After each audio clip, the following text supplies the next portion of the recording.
Bonsoir à tous, ravi de vous retrouver. Voici les titres de ce lundi 29 juillet. Vigilance orange canicule aujourd'hui et cela va durer demain. Quelles conséquences, quels gestes à adopter? Nous ferons le point dès le début de ce journal. Déception pour les Monégasques aux Jeux de Paris, c'est terminé pour le nageur Théo Druhen et la pongiste Xiao Xingyang. Vous entendrez la réaction du prince Albert II qui visitait cet après-midi le village olympique. Deux expositions à ne pas rater cet été au nouveau musée national de Monaco. Pasolini en clair-obscur et Michael Barcelo, océanographe. Son directeur Björn Dahlström sera notre invité. Il y a la température affichée, 31 degrés aujourd'hui, et celle ressentie par le corps jusqu'à 41 degrés demain. Nous sommes en vigilance orange canicule. Il fait très chaud la journée et le thermomètre ne redescend pas assez la nuit. On fait le point sur les gestes à adopter avec le conseiller de gouvernement Patrice Célario et le directeur général du département des affaires sociales et de la santé, Ludmila Racona-Le Goff, au micro d'Alban Gingembre. Les prévisions météorologiques là, montrent qu'on en a au moins jusqu'au milieu de la semaine, peut-être même un peu plus, avec sans doute une intensification de la chaleur pour la deuxième moitié de la semaine. Il faut prendre des précautions, il faut, je dirais, être vigilant. Il ne faut pas attendre d'être pas bien pour commencer à prendre des précautions. Il faut boire beaucoup de l'eau, 1,5 litre à 2 litres d'eau par jour. Il faut, dans la mesure du possible, rester à son domicile et préserver son domicile en fermant les fenêtres, en favorisant un courant d'air, en mettant la clim, porter des vêtements adaptés, des vêtements légers, ne pas sortir aux heures les plus chaudes, ne pas faire de sport aux heures les plus chaudes de la journée, essayer d'humidifier régulièrement son corps pendant la journée, manger, parce que les gens souvent n'ont pas faim lorsqu'ils ont chaud, mais il faut manger pour éviter un malaise. Donc autant de mesures très simples et qui doivent désormais faire partie d'un quotidien et devenir des réflexes pendant ces périodes. Une attention toute particulière a été portée à la population âgée. On a un partenariat qui est très efficace et qui est mis en place maintenant depuis 5 ans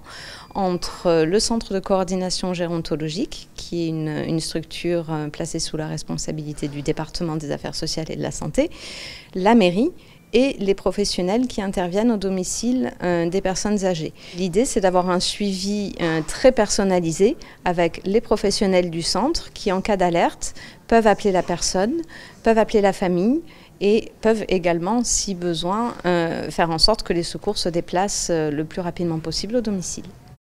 Direction Paris à présent, son Altesse Sérénissime le Prince Albert II a visité cet après-midi le village olympique. Un peu plus tôt, il a assisté à la course de Théo Druhen. On écoute le Prince souverain au micro d'Émilie Rousseau sur les débuts des Monégasques dans ces Jeux. Les compétitions de nos athlètes ont commencé, bien sûr, malheureusement avec des fortunes diverses, mais c'est les compétitions olympiques qui sont très différentes d'une compétition normale ou même d'un championnat du monde. Et donc, voilà, il faut s'attendre à ce qu'il y ait malheureusement aussi je dirais pas des contre-performances, mais des journées où ça ne sourit pas toujours. Et donc, mais il faut qu'on continue, il faut qu'on avance. Et bien sûr, pour ceux qui sont encore en lice, eh bien, je crois qu'il y a des beaux résultats à obtenir. Et donc, on va être là pour les encourager et pour les aider à donner le meilleur d'eux-mêmes.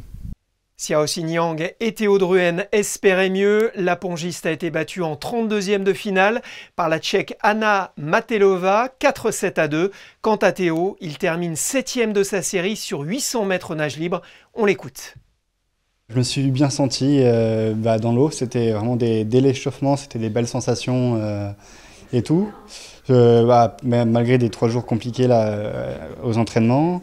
Et ouais, donc j'en tire que on a optimisé ce que je pouvais faire de mieux après les quelques semaines difficiles que j'ai fait là, ces dernières en stage de préparation et tout. Et ouais, c'est ça. Du coup, je suis quand même satisfait de ma course parce que je pense que j'aurais pu faire pire avec les conditions et tout ça. Donc oui, j'ai fait ce que je voulais avec mon deuxième meilleur temps, donc ça va. Sous les yeux du Prince Albert II avec une chaude ambiance autour du bassin. C'est ça, avec le Prince Albert II qui nous regardait, une ambiance de folie dans le bassin qui encourageait tout et avec beaucoup de bruit aussi, même si on n'entendait pas dans l'eau, on le sentait qu'il y avait beaucoup d'ambiance et beaucoup de bruit. Et demain, on suivra le rameur Quentin Antonielli en quart de finale du skiff. Une bonne surprise en Formule 1, Charles Leclerc monte finalement sur le podium du Grand Prix de Belgique. Il passe de la 4e à la 3e place après la disqualification du vainqueur George Russell, dont la monoplace a été jugée trop légère. C'est Lewis Hamilton qui l'emporte. Sensation forte aussi à Monaco ce week-end avec les E1 Series. La monégasque Lisa Cossin-Battaglia termine 5e. Une petite déception, mais un grand honneur de pouvoir concourir à domicile. Le Prince Albert II a remis hier les trophées au Yacht Club. Retour sur ce week-end à grande vitesse. Émilie Terrasson, Jean-Alexandre Dordet et Fabien Bonilla. Après 3 jours, les pilotes de E1 Series ont terminé la compétition. Sur l'eau, les bateaux se sont élancés à plus de 100 km/h. Chaque équipe est composée de 2 membres, une femme et un homme. Après une journée mouvementée, c'est finalement l'équipe de Tom Brady qui remporte l'épreuve. We feel amazing. We just won the 4th race of E1 Series. 4 races down, 3 wins, which is incredible. We're so excited to bring the championship here and represent Tom. And it's been a bit of a whirlwind, a bit of a roller coaster, but we're so happy to be back on top. Les demi-finales se sont déroulées toute la journée. Interrogé après avoir remporté l'une des courses un peu plus tôt, le Français Tom Chiap de l'équipe Rafa est fier de son parcours. Ce matin, une course assez compliquée pour nous, mais à la fois qui s'est super bien finie. On a eu un petit problème de système électrique juste au début du départ, et ça s'est résolu juste. Et puis j'ai pu terminer la course en première position. Ma coéquipière a fait 3e à sa première course aussi. Donc là, la course, elle est encore longue, et puis voilà, il nous reste encore la super finale, une 2e manche, et donc rien n'est joué encore pour aujourd'hui. Ce championnat de course de bateaux électriques a été lancé en février dernier. C'est donc la première saison avec une étape en principauté. La sportive monégasque Lisa Cossin-Battaglia, habituellement en jet ski, y participe. Cette course a pour elle une saveur particulière. Retrouver mes amis, mes parents, j'avais énormément de membres des autres sections sportives dans lesquelles je suis, donc l'athlétisme, le rugby, tout ça, le motonautisme évidemment. C'était magique. Quand je tournais et voir où j'habite, voir mes parents, je pense que je ne pouvais pas rêver mieux. Et le prince est arrivé aujourd'hui également, donc là c'était un rêve. Franchement, c'était extraordinaire.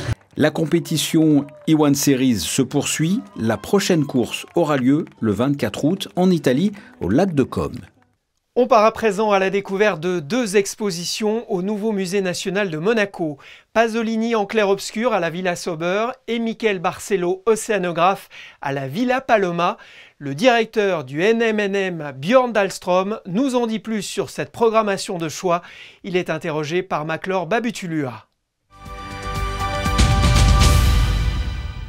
Le nouveau musée national de Monaco a une actualité estivale chargée. On en parle avec son directeur, Björn Dahlström. Bonsoir. Bonsoir. Je le disais, vous nous proposez une très belle programmation estivale. C'est une manière aussi de positionner le musée au cœur de l'offre culturelle de la Principauté. Est-ce que c'était l'un de vos objectifs en tant que directeur ? Oui, bien sûr, de le positionner à Monaco, mais aussi dans le monde. On sait que durant la période estivale, toute la région est traversée par le monde entier. Et donc l'idée était cet été de mettre 2 grandes figures de la création à l'honneur. Michel Barcelo à la Villa Paloma avec cette exposition autour de la mer. Michel Barcelo qui est un grand artiste espagnol de renommée internationale, et d'axer vraiment toute cette sorte de rétrospective, finalement 40 ans de carrière, autour du thème de la mer, et à la Villa Sauber autour de la figure de Pier Paolo Pasolini, et d'explorer comment l'art classique et contemporain de l'époque de Pasolini ont influencé sa création et son cinéma en particulier. On va en parler justement de cet artiste Barcelo. J'ai vu que vous étiez fan depuis au moins 30 ans du travail de cet artiste espagnol, et vous présentez donc jusqu'au 13 octobre l'œuvre avec sur les 3 niveaux de la Villa Paloma les différentes photos proposées. Intitulée Océanographe, la mer est au cœur de son œuvre, et avec ses thématiques locales, quelle meilleure place que le nouveau musée national de Monaco ? Mais oui, évidemment. Alors, on essaye, tant que faire se peut, au Musée national de répondre à notre écosystème et à la spécificité du contexte monégasque. Alors évidemment, quand on parle d'océan, on pense au prince Albert Ier, au prince Albert II, aujourd'hui avec la défense des océans. Et Miquel Barcelo est un artiste espagnol donc, qui est né à Majorque, au contact immédiat de la mer. Il dit qu'il a presque su nager avant de marcher. Et même si toute l'œuvre de Miquel Barcelo ne porte pas nécessairement sur la mer, une grande partie lui est dédiée. Et donc c'est comme ça qu'on a construit cette exposition avec des peintures, des céramiques, des broderies, des aquarelles. Et on a construit le parcours de cette exposition depuis les planchers océaniques, finalement, depuis vraiment les tréfonds marins, les abysses, à mesure qu'on découvre l'exposition dans la Villa Paloma, on monte à mesure à la surface et on voit apparaître l'homme un peu en filigrane à travers les activités humaines comme la pêche, la navigation. Donc il y a une grande variété d'œuvres et une maestria dans la maîtrise technique de toutes les différentes disciplines que l'artiste aborde. Alors cela fait maintenant 3 ans que vous êtes à la tête de l'institution. Si on jette un coup d'œil dans le rétroviseur, quels ont été les moments forts et comment avez-vous vu évoluer votre mission ? Écoutez, moi j'ai essayé de maintenir l'ADN de la programmation du musée, c'est-à-dire de mélanger à la fois art contemporain, art moderne, ou parfois même art plus ancien, mais mis en perspective à travers le regard de créateurs contemporains. Quand je suis arrivé, on a programmé cette exposition Newton Riviera qui a été un grand succès parce que l'exposition traitait des photographies réalisées par ce grand personnage qui était Helmut Newton depuis Saint-Tropez ou Ramatuelle jusqu'à la Riviera italienne. On a dédié aussi, on a fait des expositions thématiques autour du surréalisme pan-arabique et méditerranéen avec Monaco-Alexandrie. On a célébré des grandes figures qui ont traversé Monaco comme Christian Bérard, des grandes figures de l'art moderne.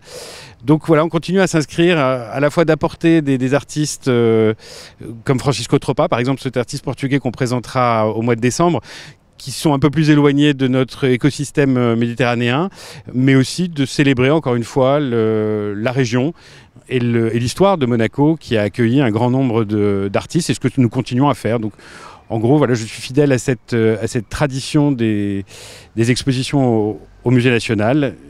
Et c'est comme ça que j'entends continuer à programmer aussi autour de la collection du musée, de pouvoir, tant que faire se peut, la mettre en valeur. Vous avez en partie devancé ma prochaine question. Quels sont les futurs projets sur lesquels vous travaillez? Est-ce que vous pouvez nous en dire un peu plus sur la programmation de la rentrée, par exemple? Alors à la rentrée, j'évoquais le nom de Francisco Tropa, qui est un grand artiste portugais dont on va montrer une partie d'une rétrospective qui se fait simultanément entre Porto au Portugal et la Fondation Serralves et le nouveau musée national ici à la Villa Paloma. Donc la partie plutôt sculpturale du travail de cet artiste.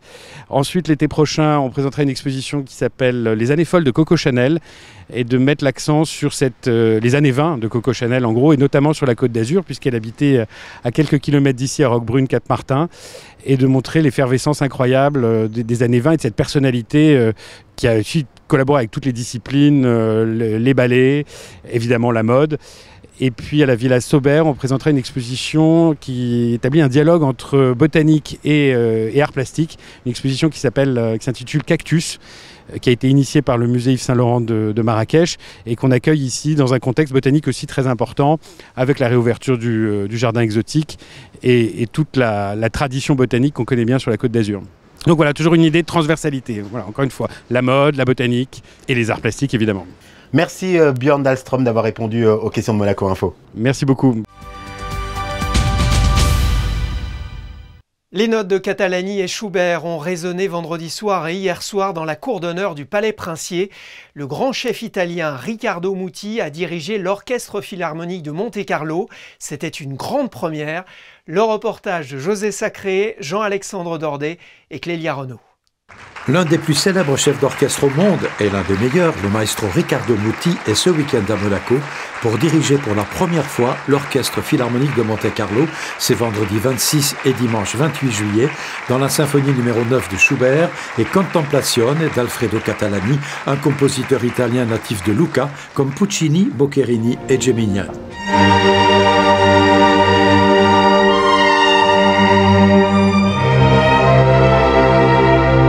Non c'è una connessione tra Catalani e Schubert, ovviamente, sono due mondi completamente diversi, però ho pensato che prima di Schubert un momento di meditazione, di riflessione, soprattutto in un mondo così difficile come il mondo oggi, un mondo complicato, un mondo di guerre, di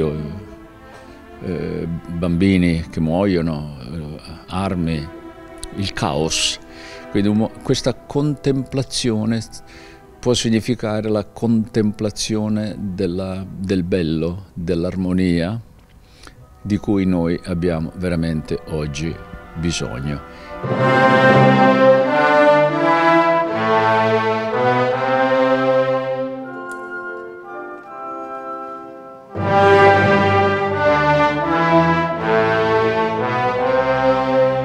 Deuxième œuvre au programme, la symphonie numéro 9 en do majeur dite La Grande de Franz Schubert.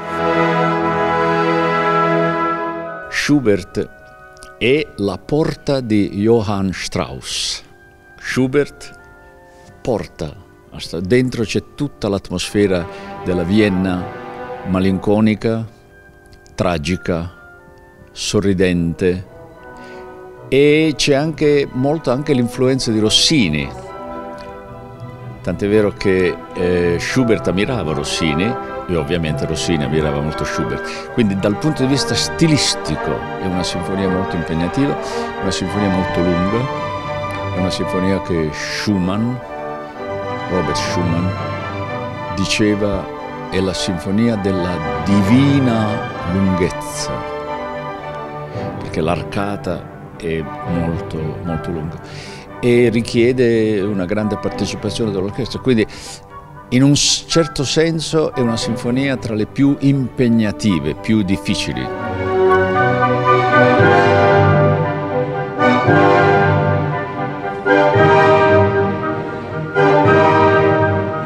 Questa sinfonia che è un testamento di Schubert e che Schubert non ha mai sentito, perché molte delle opere di Schubert il compositore non le ha sentite, è morto a 33 anni, poco più di 30 anni. Quindi è un programma, diciamo così, per la bellezza, per l'armonia, per la pace. Non è un programma di show, di fare grande confusione, no? Per avere l'applauso.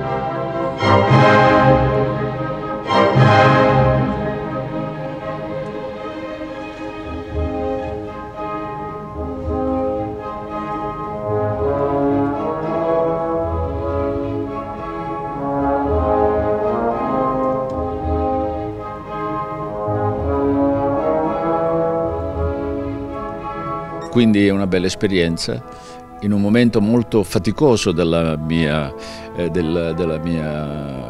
questo anno. Ho lavorato negli ultimi 3 mesi moltissimo e adesso devo andare a Salisburgo per l'8ª di Bruckner, quindi siamo sempre nel mondo austriaco, nel mondo viennese. Quindi è una bella esperienza e sono contento di essere venuto qui.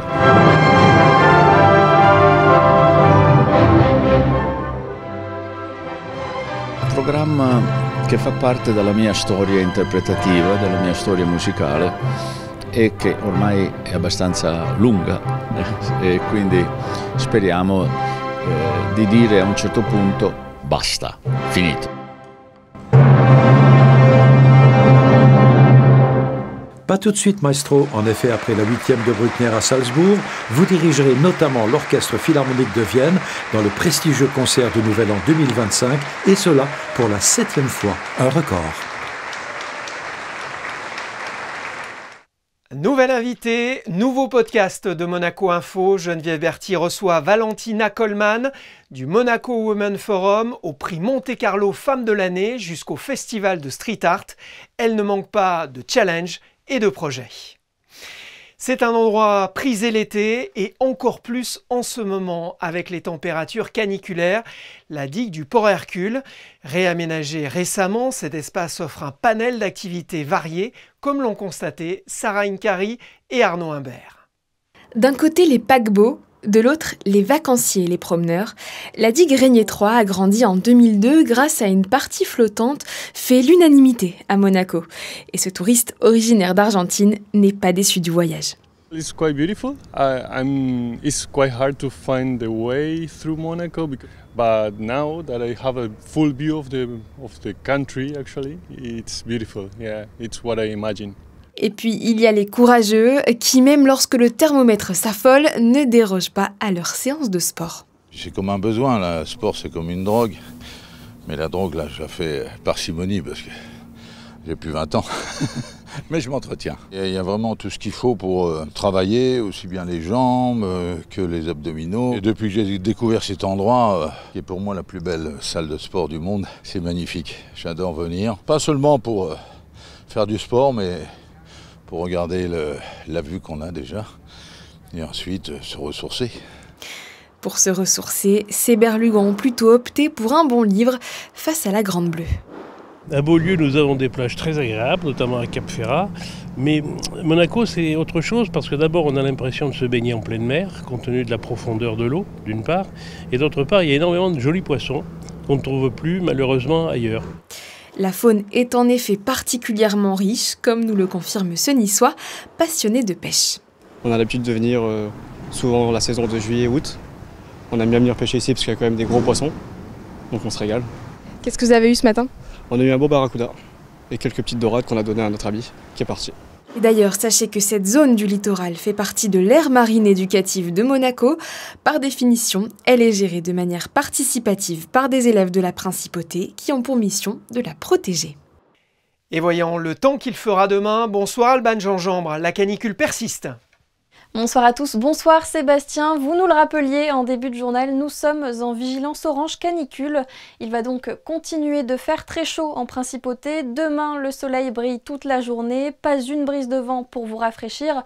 Le thermomètre indiquera 27 degrés la matinée et jusqu'à 32 degrés au plus fort de l'après-midi.